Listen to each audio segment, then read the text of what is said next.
friends, welcome back to my channel Amma Samayal Kattu. இன்னைக்கு நம்ம பார்க்க போற ரெசிபி என்னன்னு பாத்தீங்கன்னா சைவ மட்டன் குழம்பு. இந்த புரட்டாசி மாசத்துல நம்ம நிறைய பேர் வீட்ல வந்து இந்த மாசம் நான்வெஜ் பண்ண மாட்டோம். அவங்களுக்காக எடுத்துட்டு வந்திருக்க ரெசிபி தான் இந்த சைவ மட்டன் குழம்பு. வாங்க இந்த ரெசிபி எப்படி செய்யலாம் நம்ம போய் பார்க்கலாம்.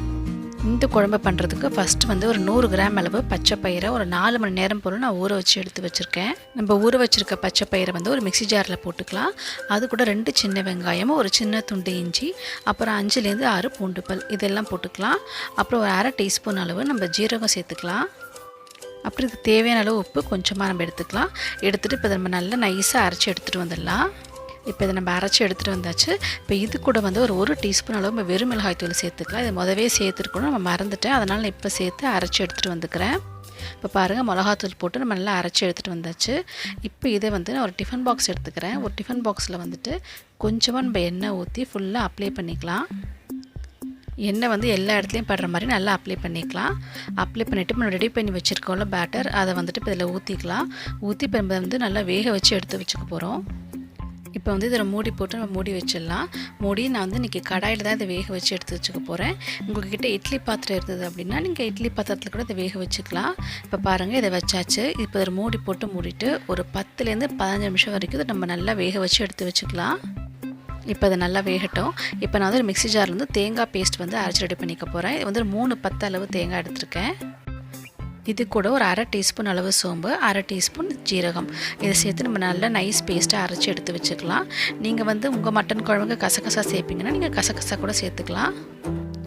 இன்றைக்கி இந்த குழம்பு வந்து நான் குக்கரில் தான் பண்ண போகிறேன். நான் குக்கரில் வந்துட்டு ஒரு 2 டேபிள் ஸ்பூன் அளவுக்கு நல்லெண்ணெய் ஊற்றிருக்கேன். நல்லெண்ணெய் நல்லா காஞ்சதும் நம்ம 1 டீஸ்பூன் அளவு சோம்பு சேர்த்துக்கலாம். அப்புறம் ஒரு பிரிஞ்சி இலை, ஒரு பட்டை, ஒரு 2 ஏலக்காய், ஒரு 3 கிராம்பு எடுத்துக்கலாம். இப்போ இது நல்லா பொரிஞ்சு வந்துருச்சு. இப்போ இது கூட நம்ம வந்து ஒரு கொத்து கருவேப்பிலை சேர்த்துக்கலாம். அப்புறம் வெங்காயம் வந்து பெரிய சைஸ் வெங்காயம் நான் ஒரு வெங்காயம் எடுத்திருக்கேன். அதையும் இந்த மாதிரி பொடிசாக கட் பண்ணி நம்ம நல்லா வதக்கிக்கலாம். வெங்காயம் வந்து நல்லா ப்ரௌன் கலர் ஆகிற வரைக்கும் நல்லா வதக்கி எடுத்துக்கணும். இது வதங்கட்டும். இந்த டைமில் வந்து பாருங்கள், இது வெந்துருச்சா நம்ம செக் பண்ணிக்கலாம். ஒரு 15 நிமிஷம் போல் ஆயிடுச்சு. ஒரு கத்தி எடுத்து நம்ம குத்தி விட்டு பார்த்துக்கலாம். இப்போ பாருங்கள், கத்தியில் ஒட்டாமல் வந்துச்சு அப்படின்னாக்கா அது வெந்துருச்சுன்னு அர்த்தம். இப்போ இதை வந்து சின்ன சின்ன துண்டுகளாக நம்ம கட் பண்ணி எடுத்துக்கலாம். அதுக்கு வந்து கத்தியை வச்சு ஓரத்தில் வந்து இந்த மாதிரி லைட்டாக எடுத்து விட்டுக்கோங்க. எடுத்து விட்டுட்டு இந்த மாதிரி கட் பண்ணிக்கோங்க.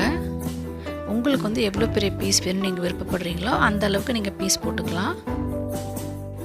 இது வந்து நம்ம பச்சை பயிரில் பண்ணுறதால வந்து நம்ம உடம்புக்கு ரொம்ப ரொம்ப நல்லது.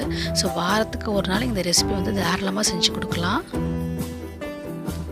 அவ்வளோதான், பீஸ் போட்டாச்சு. நீங்கள் வந்து கத்தியை வச்சு இந்த மாதிரி எடுத்து விட்டிங்கன்னா ஒரு பீஸும் தனித்தனியாக வந்துடும். பாருங்கள், வந்துடுச்சு. இந்த மாதிரி எல்லா பீஸையும் எடுத்து விட்டுருங்க. எவ்வளோ நல்லா சாஃப்டாக இருக்குன்னு பாருங்கள். இது சாப்பிட்றதுக்கு ரொம்பவே டேஸ்ட்டாக இருக்கும். இப்போ இதை நம்ம தனியாக எடுத்து வச்சுக்கலாம். வெங்காயம் பாருங்கள் நல்லா ப்ரௌன் கலரில் வதங்கிடுச்சு. இப்போ தக்காளி வந்து பெரிய சைஸ் தக்காளி, ஒரு தக்காளி எடுத்திருக்கேன். தக்காளி இப்போ நல்லா நம்ம வதக்கி விட்டுடலாம். அதுக்கு முன்னாடி இஞ்சி பூண்டு பேஸ்ட் வந்து 1 டேபிள் ஸ்பூன் அளவுக்கு நான் எடுத்திருக்கேன். இஞ்சி பூண்டு பேஸ்ட்டையும் சேர்த்துட்டு நம்ம நல்லா வதக்கி விட்டுடலாம். அப்புறம் இந்த குழம்புக்கு தேவையான அளவு உப்பையும் நம்ம ஆட் பண்ணிக்கலாம். உப்பு சேர்த்து ஆட் பண்ணோம் அப்படின்னாக்கா தக்காளி வெங்காயம் சீக்கிரம் நல்லா வதங்கிடும். வெங்காயம் ஆல்ரெடி நல்லா வதங்கிடுச்சு. இப்போ தக்காளி நல்லா வதங்கணும். பாருங்கள், நல்லா வதங்கிடுச்சு.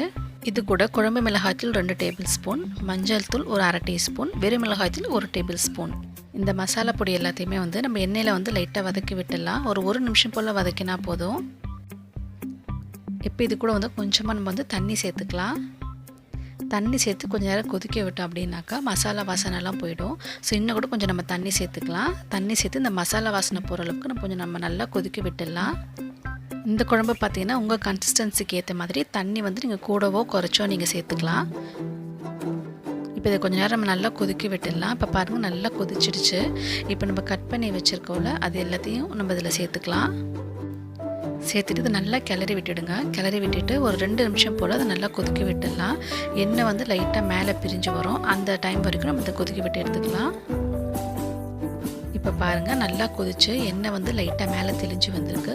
இப்போ வந்து நம்ம தேங்காய் பேஸ்ட் அரைச்சி வச்சுருந்தோம்ல அதையும் இது கூட சேர்த்துக்கலாம். சேர்த்து இதை நல்லா கிளறி விட்டுக்கோங்க. இந்த ஸ்டேஜில் வந்து உப்பு காரம் செக் பண்ணிக்கோங்க.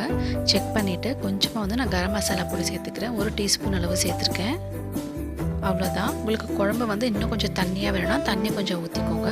கொஞ்சம் திக்காக கிரேவி மாதிரி வேணும் அப்படின்னாக்கா இந்த அளவு தண்ணியே போதும். இப்போ நம்ம குக்கரை க்ளோஸ் பண்ணிவிட்டு 2 விசில் விட்டுக்கலாம். 2 விசில் வந்ததுக்கப்புறம் ஒரு 5 நிமிஷம் போல் சிம்மில் வச்சு நம்ம இறக்கிக்கலாம்.